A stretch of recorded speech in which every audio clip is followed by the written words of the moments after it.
Hello everyone, welcome to my class. आज हम topic पढ़ेंगे लाइफ प्रोसेसेस का बायोलॉजी क्लास 10 से nutrition in animals. Previous class में हमने पढ़ा था न्यूट्रिशन इन प्लांट्स, तो आज हम पढ़ेंगे न्यूट्रिशन इन एनिमल्स। अब हमको पता है कि जो एनिमल्स होते हैं वो हेट्रोट्रॉप्स होते हैं, और उनको हेट्रोट्रॉप्स क्यों कहते हैं? क्योंकि एनिमल्स जो होते हैं या एनिमल्स में ह्यूमंस भी आ जाते हैं, वो अपना फूड खुद सिंथेसाइज नहीं करते। तो हम लोग या जो एनिमल्स होते हैं, हम अपना फूड खुद सिंथेसाइज इसलिए नहीं कर सकते क्योंकि हमारे अंदर क्लोरोफिल पिगमेंट प्रेजेंट नहीं होता। हम फोटोसिंथेसिस नहीं कर सकते जैसे कि ग्रीन प्लांट्स करते हैं। तो एनिमल्स जो होते हैं उनका मोड ऑफ न्यूट्रिशन क्या होता है? हेट्रोट्रॉफिक मोड ऑफ न्यूट्रिशन होता है, उन्हें हम कंज्यूमर्स कहते हैं। एनिमल्स मूव कर सकते हैं वन प्लेस टू अनदर, और एनिमल्स जो होते हैं वो अपना फूड कैसे ऑब्टेन करते हैं? या तो वो प्लांट से ऑब्टेन करते हैं या तो वो दूसरे एनिमल्स को ईट करते हैं। तो एनिमल्स जो होते हैं दे ऑब्टेन फूड डायरेक्टली और इनडायरेक्टली बाय प्लांट्स या फिर एनिमल्स से। तो जो प्लांट्स, जैसे कि हमें प्लांट से क्या क्या मिलता है? हमें प्लांट से फ्रूट्स मिलते हैं, हमें प्लांट से वेजिटेबल मिलती है, ठीक है। इसके अलावा राइस हो गई, व्हीट हो गए, ठीक है, पल्सेस हो गए, ये सारे हमें कहाँ से मिलते हैं? ये हमें प्लांट से मिलते हैं।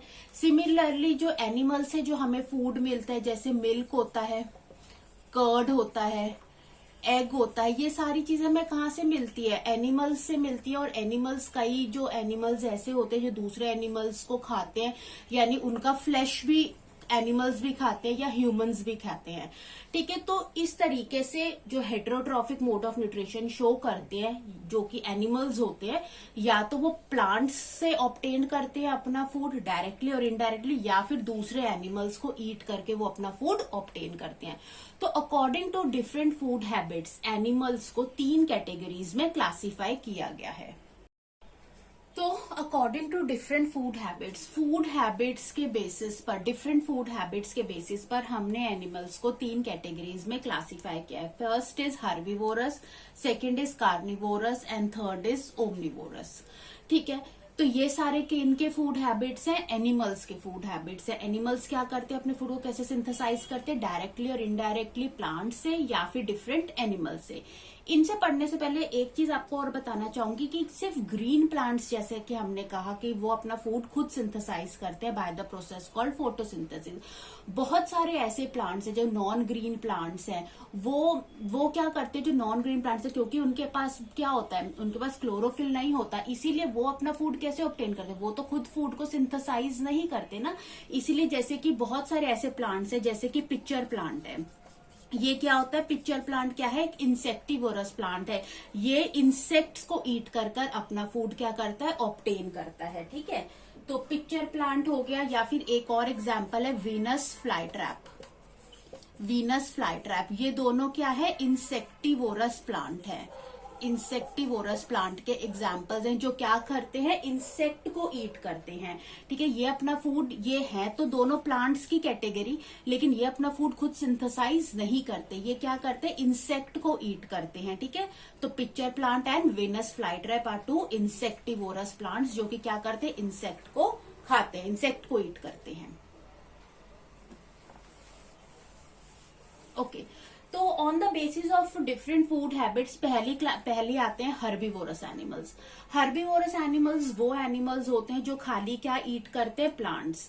Those animals which eat only plants, जो खाली प्लांट्स खाते हैं। प्लांट में ये क्या क्या? फ्रूट हो गए, ठीक है, वेजिटेबल्स हो गए, फ्रूट के अंदर प्लांट्स खाते हैं ना, फ्रूट्स हो गए, वेजिटेबल्स हो गए, या फिर बार्क ऑफ द ट्री हो गया, लीव्स हो गए, ठीक है, इनको ईट करते हैं।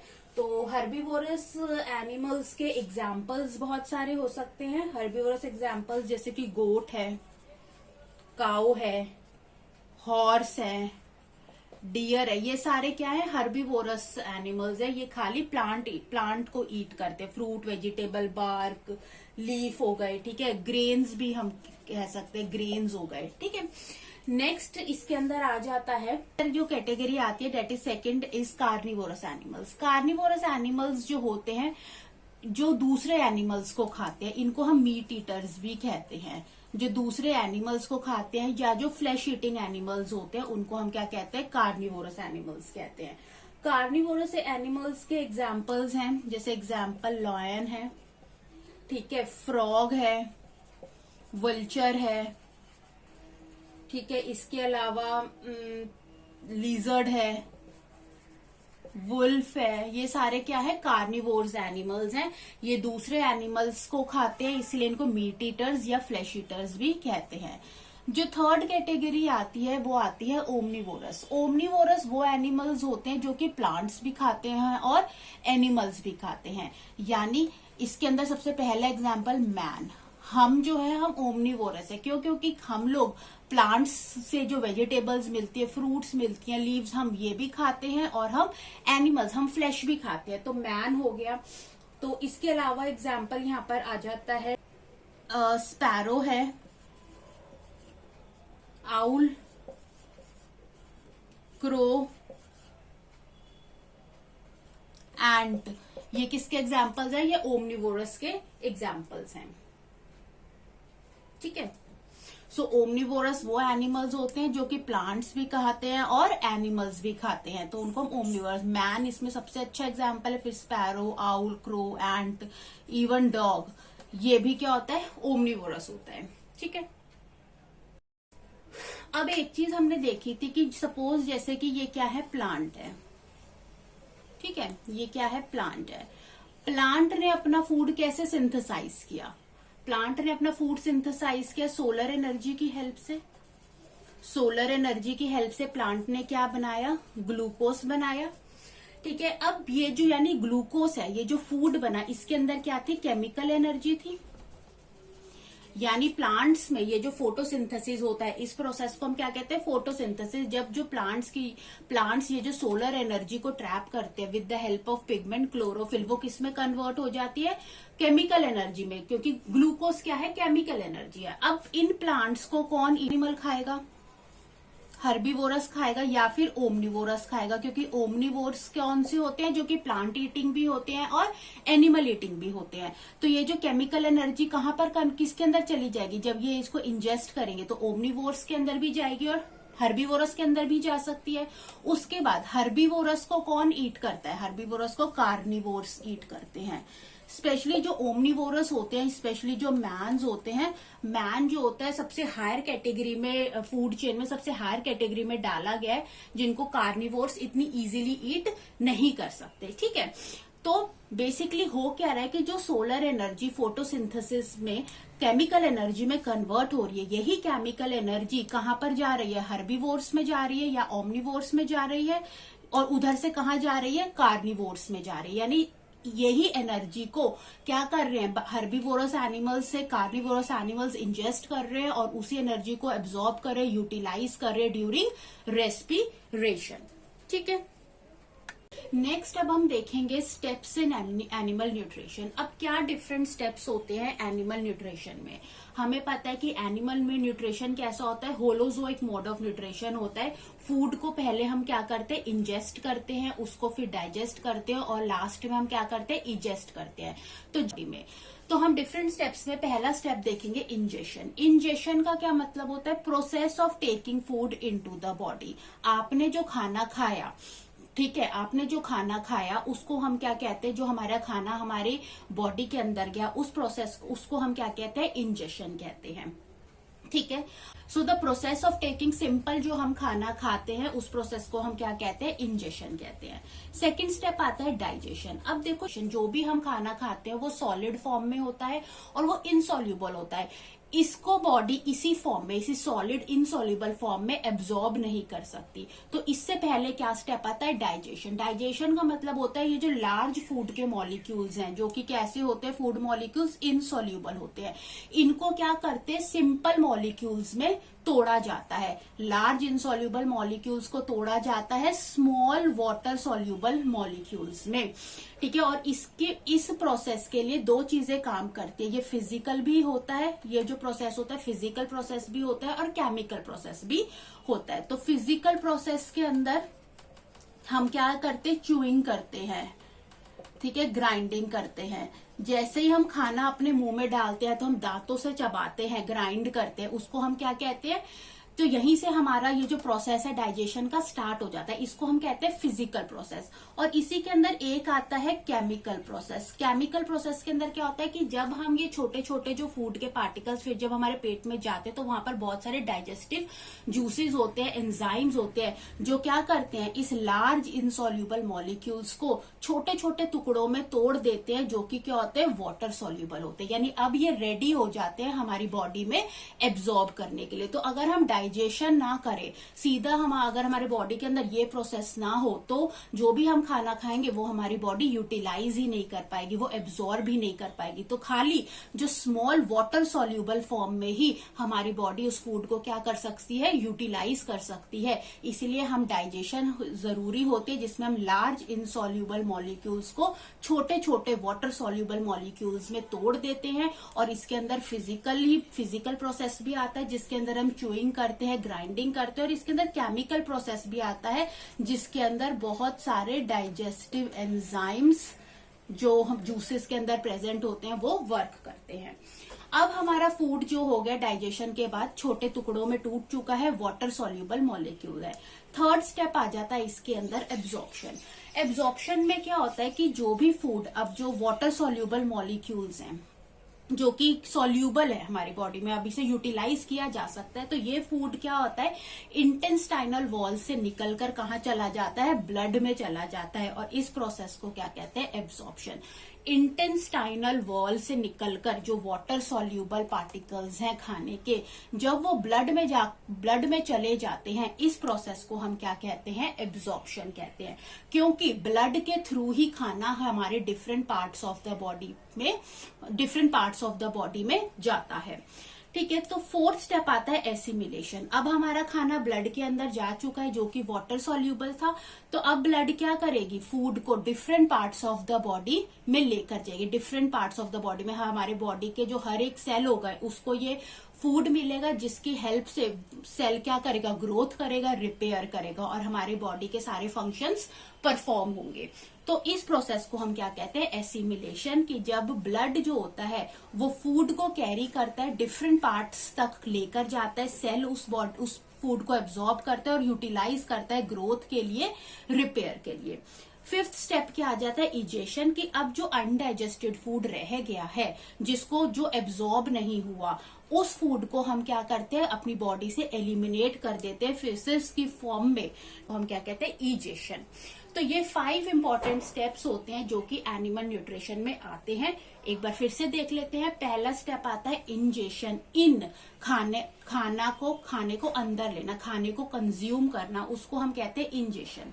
सेकंड स्टेप आता है डाइजेशन। जो भी हमने खाना खाया है वो खाना कैसा होता है, लार्ज इनसॉल्यूबल मॉलिक्यूल्स होते हैं, सॉलिड फॉर्म में होता है। उसको जब हम छोटे छोटे टुकड़ों में तोड़ लेते हैं जो कि सॉल्यूबल फॉर्म में आ जाती है, उसको हम क्या कहते हैं, डाइजेशन। और डाइजेशन के लिए फिजिकल प्रोसेस भी लगता है और केमिकल प्रोसेस भी लगता है। फिजिकल प्रोसेसेस जो माउथ में शुरू हो जाते हैं, च्यूइंग होगी, ग्राइंडिंग हो गई, और केमिकल प्रोसेसेस जो कि हमारे पेट में जाकर डाइजेस्टिव एंजाइम्स जो उस पर वर्क करते हैं, इस प्रोसेस को हम कहते हैं digestion.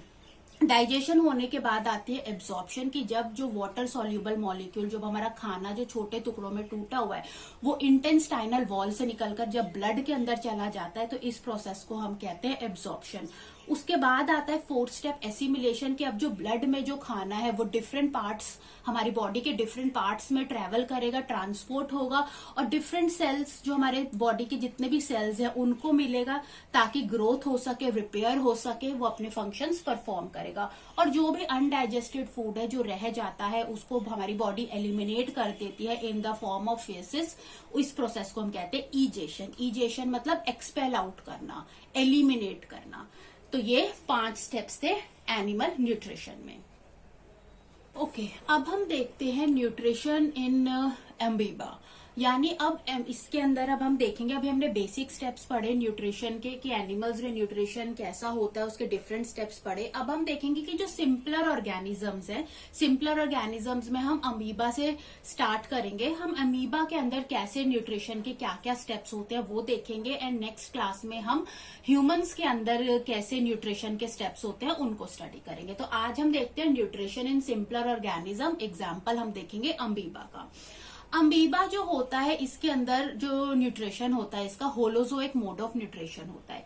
Holozoic mode of nutrition का मतलब है कि वही फूड क्या होता है, इंजेशन होता है, फूड को ये इंजेस्ट करता है, डाइजेशन होती है, एब्जॉर्प्शन, एसिमिलेशन होती है और इजेशन होती है। ठीक है। अब जो अमीबा है इसको हम सिंपल ऑर्गेनिज्म इसलिए कहते हैं क्यों, क्योंकि एक यूनिसेल्युलर ऑर्गेनिज्म है। यूनिसेल्युलर ऑर्गेनिज्म का मतलब है इसके पास एक ही सेल होता है, ये सिंगल सेल्ड ऑर्गेनिज्म होता है। और अमीबा क्या करता है कि जो माइक्रोस्कोपिक प्लांट्स होते हैं या माइक्रोस्कोपिक एनिमल्स होते हैं वाटर के अंदर, ये उन पर क्या करता है, फीड करता है। ठीक है। तो सबसे पहले हम देखेंगे अमीबा का ये स्ट्रक्चर है। ठीक है। यहाँ पर अब देखो अमीबा के पास क्या होता है, क्योंकि इसका कोई फिक्स्ड माउथ तो नहीं होता। ठीक है। तो ये इसका जो मोड, ये जो फूड को कैसे इंजेस्ट करता है उसको हम कहते हैं फेगोसाइटोसिस के थ्रू। फूड को कैसे कंज्यूम करता है उसको, इस प्रोसेस को हम क्या कहते हैं, फेगोसाइटोसिस। ये क्या करता है कि ये अपने इन प्लाज्मा मेम्ब्रेन को, ये जो प्लाज्मा मेम्ब्रेन है इसको क्या कर लेता है, एनलार्ज कर लेता है। जैसे ही खाना वाटर के अंदर फ्लोट होकर इसके पास आता है, जी इसके पास आया, इसने क्या करा, अपनी इस प्लाज्मा मेम्ब्रेन को क्या कर लिया, बड़ा कर लिया, इलोंगुएट कर लिया कुछ इस तरीके से। इस इलोंगुएटेड पार्ट को हम क्या कहते हैं, सीडोपोडिया कहते हैं। Finger like projection, pseudopodia, pseudopodia, यानी कि जो भी वाटर से फ्लोट होकर फूड इसके पास आता है उस फूड को कंज्यूम करने के लिए, इंजेस्ट करने के लिए ये अपने प्लाज्मा मेम्ब्रेन को ना फिंगर लाइक बना लेता है, उसे बड़ा कर लेता है फूड के आसपास, ताकि वो उसको पकड़कर कंज्यूम कर सके। और इसी प्रोसेस को हम क्या कहते हैं, फेगोसाइटोसिस कहते हैं। और ये जो प्लाज्मा मेम्ब्रेन, ये जो फिंगर लाइक जो शेप ले लेती है, इसको हम क्या कहते हैं, सीडोपोडिया कहते हैं। तो खाने के आसपास, जैसे ये खाना है तो खाने के आसपास इस तरीके से इसने अपने मेम्ब्रेन को बना लिया, फिंगर लाइक बना लिया। ठीक है। तो जो ऑर्गेनिजम्स अपनी प्लाज्मा मेम्ब्रेन को इलोंगुएट करते हैं, बड़ा करते हैं फूड को इनगल्फ करने के लिए, फूड को कंज्यूम करने के लिए, इस प्रोसेस को हम फेगोसाइटोसिस कहते हैं। और ये जो फिंगर लाइक पार्ट बनता है, फिंगर लाइक प्रोजेक्शंस होते हैं, इसको हम सीडोपोडिया कहते हैं। तो ये प्रोसेस हो गया इंजेशन। सेकंड आता है, सेकंड क्या आता है, डाइजेशन। अब क्योंकि जो फूड था ऑब्वियसली वो सॉलिड फॉर्म में था, इनसॉल्यूबल वाटर मॉलिक्यूल, इनसॉल्यूबल था। अब हमारा, अब जैसे ह्यूमंस के अंदर होता है कि जो लार्ज फूड मॉलिक्यूल्स हैं, इनसॉल्यूबल वाटर मॉलिक्यूल्स है, उसको छोटे छोटे पीसेस में कन्वर्ट करना, वाटर सॉल्यूबल पीसेस में तोड़ना। तो इसके अंदर भी, अमीबा के अंदर भी वैसा ही होता है। जो उसने खाना यहाँ पर अंदर लिया, यही पार्ट क्या बन जाएगा, इस तरीके से कवर हो जाएगा। ठीक है। यानी कि जैसे ये अमीबा था, जब इसने खाने को पकड़ने के लिए इस तरीके से इलोंगुएट हुआ, ये तो होएगा क्या, यहां से ये वापस से कवर हो जाएगा और ये क्या बन जाएगी, एक टेम्पररी वैक्यूल बन जाएगी, एक टेम्पररी स्टमक बन जाएगी, जिसको हम क्या कहते हैं, फूड वैक्यूल कहते हैं। ठीक है। तो यहां पर क्या बन गया, टेम्पररी फूड वैक्यूल बन गया। ये टेम्पररी फूड वैक्यूल में क्या होगा कि जो आउटर सेल, ये जो साइटोप्लाज्म है, यहाँ से सारे डाइजेस्टिव एंजाइम्स इस फूड वैक्यूल के अंदर आ जाएंगे। और जो हमारा इनसॉल्यूबल, जो लार्ज फूड मॉलिक्यूल्स है, वो छोटे छोटे पीसेस के अंदर वाटर सॉल्यूबल मॉलिक्यूल्स में क्या हो जाएगा, टूट जाएगा, ब्रेक डाउन हो जाएगा, इसके अंदर केमिकल रिएक्शन होगा। ठीक है। तो ये प्रोसेस हो गया डाइजेशन। टेम्पररी होती है ये फूड वैक्यूल, जिसको हम टेम्पररी स्टमक भी कहते हैं। नेक्स्ट डाइजेशन के बाद क्या आता है, स्टेप एब्जॉर्प्शन। एब्जॉर्प्शन के अंदर क्या होता है, एब्जॉर्प्शन के अंदर जैसे ह्यूमन का न्यूट्रिशन होता है, ह्यूमंस में क्या होता था कि जो फूड था वो इंटेस्टाइनल वॉल से कहा जाता था, ब्लड में जाता था। लेकिन अमीबा क्योंकि सिंगल सेल ऑर्गेनिज्म है, इसके पास एक ही सेल है, इसलिए यहाँ पर ब्लड की क्या है, जरूरत नहीं पड़ती। तो डायरेक्ट फूड क्या होता है, फूड वैक्यूल में से निकलकर by the process called diffusion cell में, जो साइटोप्लाज्म है वहां पर चला जाता है। और ये जो पूरा सेल है इस फूड को क्या कर लेता है, एब्जॉर्ब कर लेता है। तो ये जो प्रोसेस होता है इसे क्या कहते हैं, एब्जॉर्प्शन कहते हैं। यहाँ पर ब्लड की रिक्वायरमेंट नहीं होती क्योंकि अमीबा सिंगल सेल ऑर्गेनिज्म है। सो डिफ्यूजन के थ्रू जो फूड जो होता है, फूड वैक्यूल से निकलकर सेल उसको क्या कर लेता है, एब्जॉर्ब कर लेता है। ठीक है। उसके बाद एब्जॉर्प्शन के जस्ट बाद कि जब खाना निकलकर बाहर आ गया, यहाँ पर आ चुका है, ये जो खाना आ चुका है, ये फूड वैक्यूल क्योंकि टेम्पररी थी, ये क्या हो जाती है, डिसअपियर हो जाती है। तो एसिमिलेशन प्रोसेस में हमारी जो फूड वैक्यूल थी वो क्या हो चुकी है, डिसअपियर हो चुकी है। अब एसिमिलेशन में क्या होगा, क्योंकि सेल ने फूड को एब्जॉर्ब कर लिया तो सेल क्या करेगा, ग्रो करेगा। ग्रो करेगा तो क्या करेगा, रेस्पिरेशन में यूटिलाइज करेगा उस फूड को, या फिर क्या करेगा, रिप्रोड्यूस करेगा। अमीबा क्या करेगा, सेल डिवीजन शो करेगा, दो डॉटर सेल्स में क्या हो जाता है, टूट जाता है। एंड द लास्ट प्रोसेस क्या आता है, इजेशन आ जाता है। अब इजेशन भी ऐसे ही होता है क्योंकि अमीबा, क्योंकि इसके पास फिक्स्ड एलिमिनेशन के लिए भी कोई फिक्स्ड ऑर्गन तो नहीं है, तो कहीं से भी जो प्लाज्मा मेम्ब्रेन होती है वो रप्चर हो जाएगी, यहीं से जैसे प्लाज्मा मेम्ब्रेन रप्चर हो गई, और जो भी अनडाइजेस्टेड फूड था वो क्या हो जाता है, बॉडी से एक्सपेल आउट हो जाता है। तो अमीबा के अंदर होलोजोइक मोड ऑफ न्यूट्रिशन होता है। ये एक यूनिसेल्युलर ऑर्गेनिज्म है। होलोजोइक इसलिए क्योंकि इसके पास ingestion, digestion, absorption, assimilation and egestion होता है। ये एक सिंगल सेल ऑर्गेनिज्म है, प्लस ये फेगोसाइटोसिस के थ्रू फूड को क्या करता है, एनगल्फ करता है। तो एक बार फिर से देख लो, अमीबा के पास फिक्स्ड माउथ नहीं था, इसीलिए उसने अपनी प्लाज्मा मेम्ब्रेन को बड़ा किया, इलोंगोएट किया, इसको कहते हैं हम सीडोपोडिया। फूड के आसपास उसको कंज्यूम करने की उसने कोशिश करी, वो फूड को कंज्यूम करने की कोशिश करता है, इस मेथड को हम कहते हैं फेगोसाइटोसिस। नेक्स्ट स्टेप में क्या होता है, जैसे यही चीज जो यहाँ पर ये जो सीडोपोडिया इसको फूड को खाने की कोशिश कर रहा है, इसके बाद यहाँ पर ये क्या डेवलप हो गई, फूड वैक्यूल डेवलप हो गई, जहां पर फूड डाइजेस्ट होता है, केमिकल रिएक्शंस होते हैं, साइटोप्लाज्म से सारे डाइजेस्टिव एंजाइम्स अंदर आ जाते हैं, और जो फूड होता है, लार्ज फूड मॉलिक्यूल्स छोटे फूड मॉलिक्यूल्स में टूट जाते हैं। डाइजेशन के बाद एब्जॉर्प्शन आ जाती है, यहाँ पर ब्लड की जरूरत नहीं पड़ती। जो भी फूड यहाँ पर जो छोटे वाटर सॉल्युबल पार्ट में टूट गया है फूड वैक्यूल के अंदर, वो डिफ्यूजन के थ्रू बाहर सेल में आ जाता है।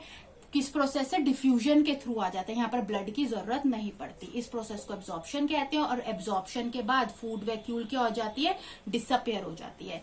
एसिमिलेशन में ये जो फूड जो सेल ने लिया है उसको रेस्पिरेशन के लिए, ग्रोथ के लिए, रिप्रोड्यूस के लिए यूज करता है, और अगेन जब इजेशन होता है, जो अनडाइजेस्टेड फूड को जब वो बाहर निकालना चाहता है, तो प्लाज्मा मेम्ब्रेन किसी भी पॉइंट से रप्चर हो जाती है और अनडाइजेस्टेड फूड एक्सपेल आउट हो जाता है। तो ये था nutrition in amoeba. Next class में के अंदर हम पढ़ेंगे न्यूट्रिशन इन ह्यूमंस। तो अगर आपको अच्छा लगा हो ये वीडियो तो आप इसे जरूर लाइक करें एंड सब्सक्राइब करें। Thanks for watching.